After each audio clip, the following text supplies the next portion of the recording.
¿Qué harías tú si tuvieras $5,000 disponibles? ¿Te los gastarías, pagarías alguna de tus deudas o los invertirías?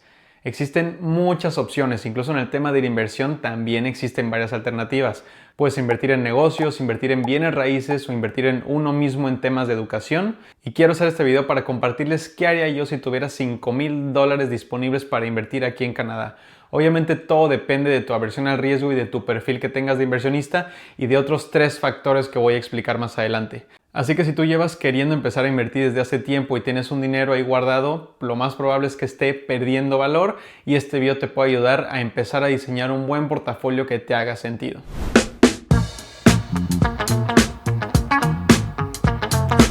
Ahora, ¿por qué escogí la cantidad de $5,000? Yo sé que a muchas personas a lo mejor se les puede hacer muchísimo dinero y a otras casi nada. Obviamente depende de la etapa de vida en la que te encuentres y hay muchos factores como tu nivel de ingresos, tu nivel de deuda. Obviamente para un estudiante de 16, 18 años, $5,000 se le puede hacer una millonada y muy difícil de tenerlos y mucho menos empezar en invertirlos. Pero para una persona con mejores ingresos, que tiene ya más tiempo en el mundo laboral y en una etapa de vida más avanzada, creo que $5,000 es una buena cantidad promedio para empezar tu camino a la inversión. Y antes de que hablemos de dónde los puedes invertir, sí tienes que entender algo importante. No invertir también es una decisión y normalmente es una decisión muy mala.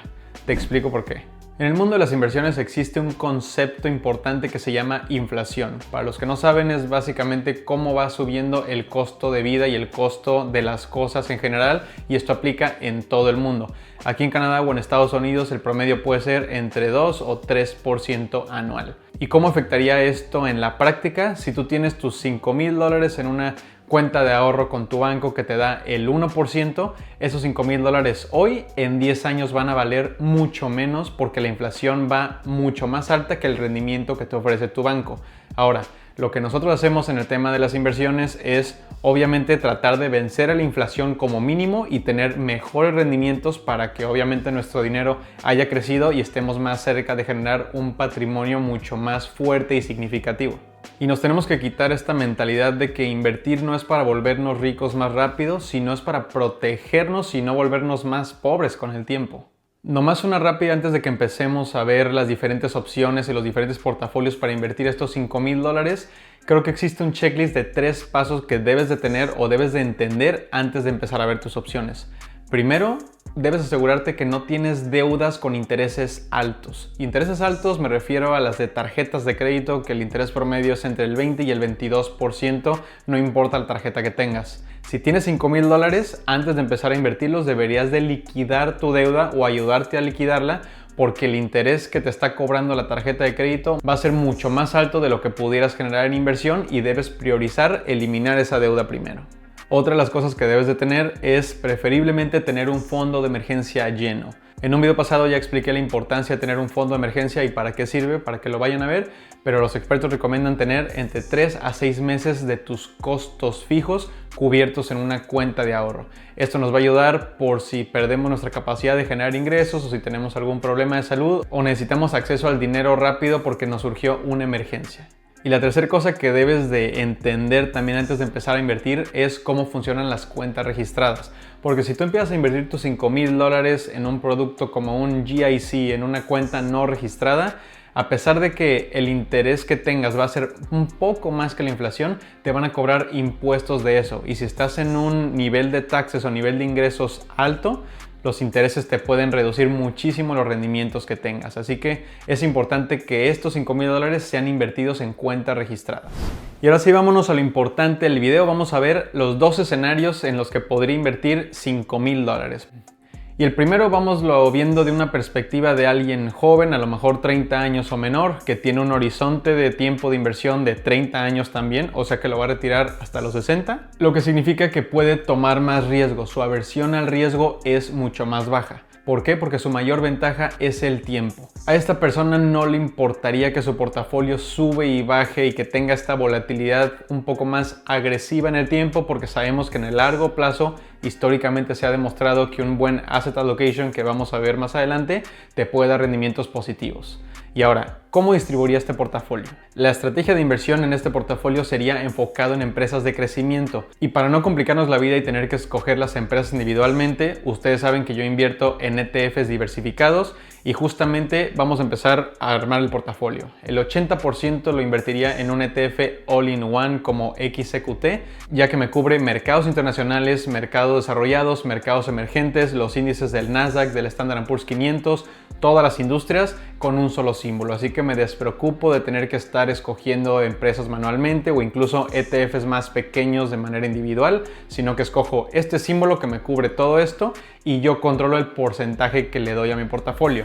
80% es muy agresivo, pero porque yo entiendo que la volatilidad va a ser algo normal y mi horizonte de tiempo es de 30 años. Y el otro 20% lo distribuiría a lo mejor un 15 o 10% en activos como el oro. Porque el oro nos ayuda a balancear la volatilidad que tiene el portafolio y es una protección ante tiempos de incertidumbre. Para no hacernos bolas, básicamente el oro, cuando pasan crisis económicas o decisiones geopolíticas que pueden afectar y hacer que los mercados caigan, el oro históricamente se ha visto que se mantiene estable o incluso tiende a subir de manera un poco más conservadora.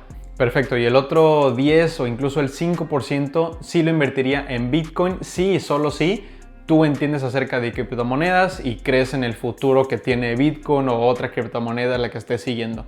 Ahora, tienes que entender que las criptomonedas son muy volátiles. Es muy difícil predecir incluso el rendimiento que pueden tener en el corto plazo o en el largo plazo. Pero si tú hiciste alguna investigación y crees en el mundo de las criptomonedas, creo que Bitcoin es una opción muy fuerte, pero no metería más del 5 o el 10% en un portafolio agresivo, ya que no quisiera arriesgar una mayor parte a pesar de que tengo un horizonte de tiempo mucho mayor. Y vamos hablando de los rendimientos esperados en este portafolio que es un poco más agresivo con un horizonte de tiempo más largo. Para XQT se estima entre el 8 y el 10%. Oro podemos ver entre un 3 y un 5% que es un poco más conservador, aunque sí hay que mencionar que el oro en el último año ha tenido un crecimiento exponencial, que son factores que no puedes estimar, y si tú le apuestas a que el oro va a crecer 40% el siguiente año, estarías especulando o apostando. Y en el tema de Bitcoin, su rendimiento es impredecible, así que ni siquiera lo vamos a considerar. Y si contemplamos Bitcoin, oro y la combinación de 80% de XQT, supongamos que el rendimiento que nos va a dar este portafolio es de un 10%. Ojo que le tenemos que quitar la inflación a este rendimiento. Pero vamos viendo este portafolio en una calculadora de interés compuesto tomando en consideración 10% a 30 años. Ok, ya estamos aquí en nuestra calculadora de interés compuesto y vamos a meter una inversión inicial de $5,000, que es lo que quedamos que íbamos a invertir, sin meter ningún solo dólar adicional durante estos 30 años, nomás para enseñarles el rendimiento que van a tener estos $5,000 solitos. Vemos la tasa de interés del 10% en el primer escenario. El interés es compuesto cada año y lo vamos a invertir por 30 años. Vemos que el total generado fueron $87,247 y de puro interés fueron más de $80,000. Nomás ojo que le tenemos que quitar la inflación a esto. Como vimos en la calculadora, este portafolio va a subir y bajar, pero a largo plazo tiende a tener rendimientos positivos y obviamente en temas de dólares va a ser muy significativo. Vamos viendo ahora sí el escenario número 2, que es un poco más conservador. Y la mentalidad de esta persona o la que yo tomaría es que quieres empezar a invertir, pero no quieres que tu dinero se mueva mucho y que la volatilidad sea un poco más baja. Aquí es donde entra la parte de renta fija. En el mundo de las inversiones existe la renta variable y la renta fija. Renta variable significa invertir en acciones y renta fija pueden entrar productos financieros que tienen rendimientos más estables y más seguros como GICs, que son los Guaranteed Investment Certificates, bonos o incluso CETES. O sea que la estrategia de un portafolio más conservador es una estrategia balanceada para reducir la volatilidad. ¿Cómo lo puedes hacer? Y aquí es donde entra otra vez la ventaja de los ETFs. Puedes escoger un ETF como BVAL, que tiene una distribución o un Asset Allocation de 60% en renta variable, o sea, en acciones diversificadas en todo el mundo, y un 40% en bonos gubernamentales, que están mucho más protegidos, son más seguros y son mucho más conservadores en el tema de crecimientos. Características sencillas de este portafolio es que vas a tener menos caídas y las caídas que tengan van a ser mucho menores, pero también el rendimiento va a ser mucho menor a un portafolio que sea 100% XQT, o sea que ni estarías tan cerca del 10%. Y vamos hablando de cuál es el rendimiento esperado en un portafolio de 100% en BVAL. Si nos vamos a un rendimiento histórico anual a largo plazo, se puede ver entre el 4 y el 7% y habría que quitarle la inflación a esto. Así que vamos a tomar el 5% para nuestro ejercicio en la calculadora de interés compuesto. Y ahora vamos a ver el mismo resultado pero con $5,000 invertidos a una tasa del 5% para el escenario número 2, igualmente a 30 años. Le damos clic en calcular.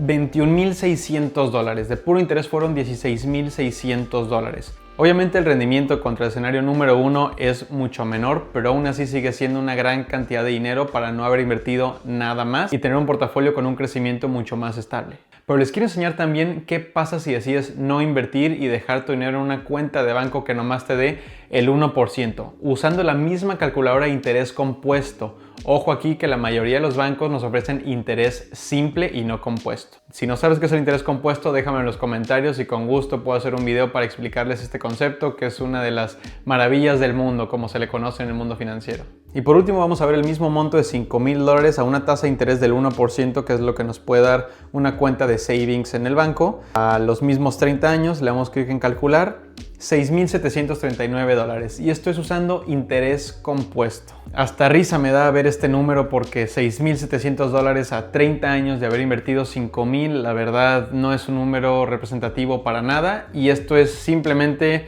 para que ustedes visualicen la importancia de invertir tu dinero aunque sea en un portafolio más conservador. Como vimos, descartamos de inmediato la opción de nomás dejar nuestro dinero en el banco a una tasa del 1% y a lo mejor te estás preguntando cuál es la opción correcta, escenario 1 o escenario 2. Y la respuesta es que no hay una opción correcta. Hay una opción correcta para ti. No es una opción global. Todo depende de los factores que tengas, el nivel de riesgo que quieras tomar y cómo vas a distribuir tu portafolio.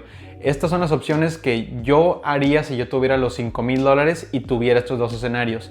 Hoy por hoy, que estoy joven, que tengo un horizonte de tiempo de 30 años y a lo mejor no tengo tanta responsabilidad porque aún no tengo hijos, me pudiera inclinar más por una opción de un portafolio muy similar a la estrategia del escenario 1, aunque a lo mejor yo en lo personal quitaría un 10% de oro y le metería 10% a Bitcoin.